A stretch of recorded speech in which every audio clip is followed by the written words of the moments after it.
కేంద్ర ప్రభుత్వం తీసుకొస్తున్న విద్యుత్ బిల్ 2025 విత్తన బిల్లు 2025 ఇవి రెండు కూడా రైతాంగానికి తీవ్ర నష్టం కలిగిస్తాయని ఆంధ్రప్రదేశ్ రైతు సంఘం జిల్లా అధ్యక్ష కార్యదర్శులు కట్టా భాస్కర్ రావు కె శ్రీనివాస్ ఆందోళన వ్యక్తం చేశారు. శనివారం ఏలూరు అన్ని భవన్లో వారు మాట్లాడుతూ ఈ నెల 8వ తారీఖున విద్యుత్ బిల్లు విత్తన బిల్లు పత్రాలను దగ్ధం చేసి నిరసన కార్యక్రమాన్ని చేపడుతున్నట్లు ప్రకటించారు. ఈ కార్యక్రమంలో రైతులు గ్రామాలలో కదిలి నిరసన కార్యక్రమాలు నిర్వహించాలని పిలుపునిచ్చారు. విద్యుత్ బిల్లు 2025 ప్రకారం దేశవ్యాప్తంగా ప్రభుత్వ రంగంలో ఉన్న అన్ని విద్యుత్ పంపిణీ సంస్థలు ప్రైవేట్ పరం అవుతాయన్నారు. దీనివల్ల వ్యవసాయ రంగానికి ఉచిత విద్యుత్ ఉండదన్నారు. దళితులు, గిరిజనులు, వివిధ సామాజిక తరగతులు, పేదలు, బలహీన వర్గాలకు ఇచ్చే విద్యుత్ రాయితీ, చిన్న చిన్న పరిశ్రమలకు ఇచ్చే విద్యుత్ రాయితీ ఉండదన్నారు. దానితో పాటుగా గృహ వినియోగదారులపై ఇప్పటికీ ఉన్న విద్యుత్ ఛార్జీలకు అదనంగా మరింత భారం పడుతుందని చెప్పారు. రాజ్యాంగం ప్రకారం విద్యుత్ రాష్ట్రాల జాబితాలో ఉన్నదని, రాష్ట్రాల హక్కులను హరించి వేస్తూ కేంద్ర ప్రభుత్వం విద్యుత్ రంగాన్ని తన గుప్పెట్లోకి తీసుకుంటుందని విమర్శించారు. కేంద్ర ప్రభుత్వం తెస్తున్న విత్తన బిల్లు 2025 పూర్తిగా ప్రైవేట్, కార్పొరేట్ విత్తన కంపెనీల ప్రయోజనాల కొరకే ఉపయోగపడుతుందన్నారు. స్వదేశీ, విదేశీ విత్తన కంపెనీల యొక్క లాభాలు, వాటి రక్షణ కొరకు మాత్రమే ఈ బిల్లు ఉద్దేశించబడుతుందని చెప్పారు. నకిలీ విత్తనాలు, కల్తీ విత్తనాల వల్ల పంటలు దెబ్బతిన్న రైతులకు ఎలాంటి పరిహారం చెల్లించే బాధ్యత విత్తన కంపెనీలకు ఉండదని, దీనివలన రైతాంగం నష్టపోతారని మరింత తీవ్ర ఆందోళన వ్యక్తం చేశారు. ఆ రకంగా ఇది పూర్తిగా రైతులకు వ్యతిరేకమైన, విత్తన కంపెనీలకు అనుకూలమైన చట్టమని చెప్పారు.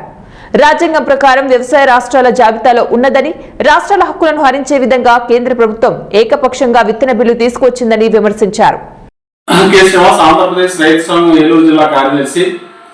ఈరోజు కేంద్ర మోడీ ప్రభుత్వం కేంద్ర విద్యుత్ సవరణ బిల్లు 2025 అలాగే కేంద్ర విత్తన చట్టం 2025 ఈ రెండు చట్టాలను తీసుకురాబోతా ఉన్నారు. అయితే ఈ రెండు చట్టాలు కూడా రైతాంగానికి తీవ్ర నష్టాన్ని కలిగించే పరిస్థితి ఉన్నది.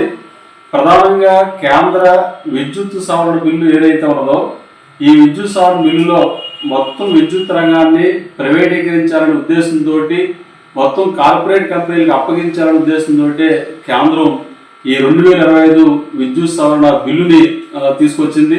మరి అది చట్టం అయితే కనుక విద్యుత్ రంగం పూర్తిగా ప్రైవేట్ పరం అవుతుంది. ఇప్పటికీ రాష్ట్రంలో రైతాంగం ఉచిత విద్యుత్ పథకాన్ని పొందుతూ ఉన్నారు వ్యవసాయానికి సంబంధించి. భవిష్యత్తులో ఈ చట్టంలో ఈ బిల్లులో ఉన్నది ఏంటంటే ఉచితం అనే పదమే లేదు. అలా ఉచితం ఇవ్వడానికి వీల్లేని పరిస్థితి ఈ చట్టంలో రూపొందించబోతా ఉన్నారు. మరి ఒకవైపేమో రాష్ట్రాల హక్కులను హరిస్తూ కేంద్ర విద్యుత్ సవరణ బిల్లును తీసుకొచ్చారు. మరి విద్యుత్ అనే అంశం రాజ్యాంగం రీత్యా అటు కేంద్రం ఇటు రాష్ట్రం సంబంధించిన ఉమ్మడి జాబితాలో ఉన్నది. మరి రాష్ట్రాలతో సంప్రదించకుండా కేంద్రం ఏకపక్షంగా విద్యుత్ సవరణ బిల్లు తీసుకురావడం రాజ్యాంగ విరుద్ధం అని చెప్పేసి మేము భావిస్తా ఉన్నాం. దీంతో పాటు ఈ బిల్లు వల్ల భవిష్యత్తులో రైతులు ఉచిత విద్యుత్ పథకాన్ని కోల్పోయి మొత్తం వ్యవసాయం దెబ్బతినే పరిస్థితి వస్తుంది. కాబట్టి ఈ కేంద్ర విద్యుత్ సవరణ బిల్లుని మేము రైతు సంఘంగా తీవ్రంగా వ్యతిరేకిస్తా ఉన్నాం. రెండవది, కేంద్ర